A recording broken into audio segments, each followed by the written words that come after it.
Jpac, gịnị ka mụ na gị ji?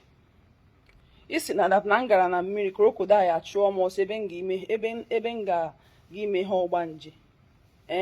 Since yesterday, people have been tagging me on this video. Jpac, mụ na gị ọfụgo before. People should just hear this thing though. This man was comedian. This girl had a bunch of kalan. Ghana miri na Anambra State, Baba don't have this mass. Wherever don't know. Where do you end up as usual? You carry my picture, put. As a guy, man, the shoe. Then the million super house here. For where? Where do you sit and be a bit charger? Every now and go. Who got us here? Come in. Oh, big man like this. Okay, man, I'm me. Where did you see a charger? Where you white and white? No, boys and carbon car. Everyone has a million. Crocodile, happy. Where people die, sir.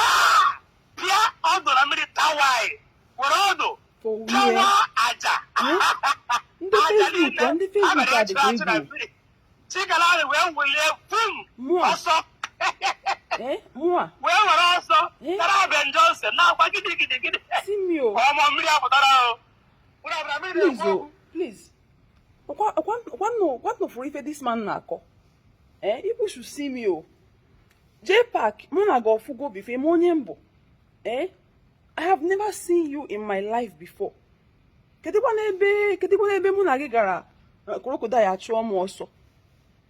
It's like you just want to use me to chase crude this period and each agent cash out on Facebook.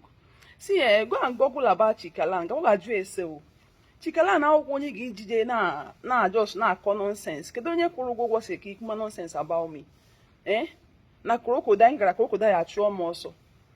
First of all, if crocodile see me and come out all because of namuabu mommy water, don't try it.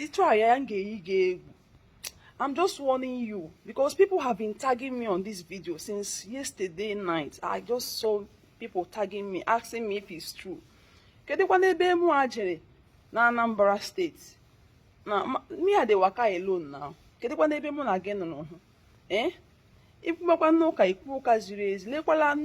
a big man like you, just talking like a child.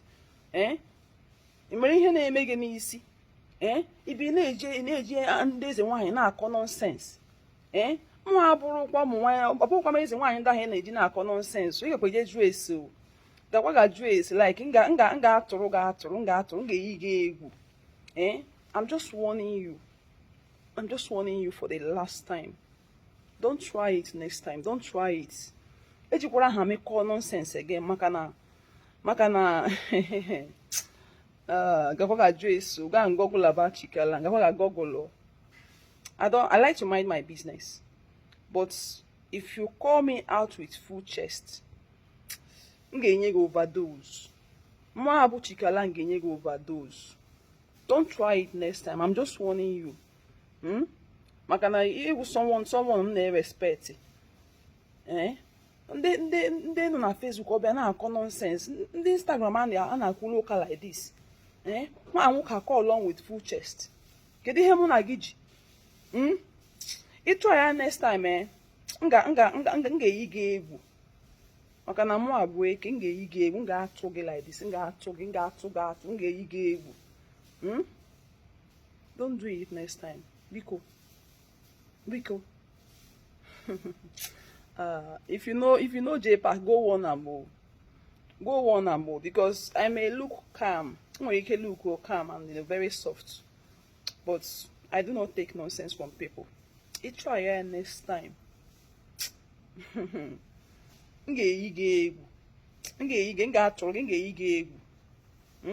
If open my crocodile foam, I know that me abum ogbanje. I won't home somebody. I have traveled. I'm well exposed.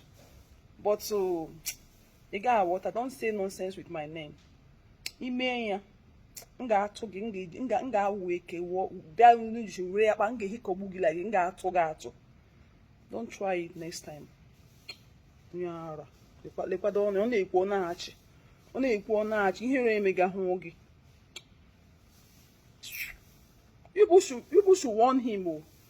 Warn him.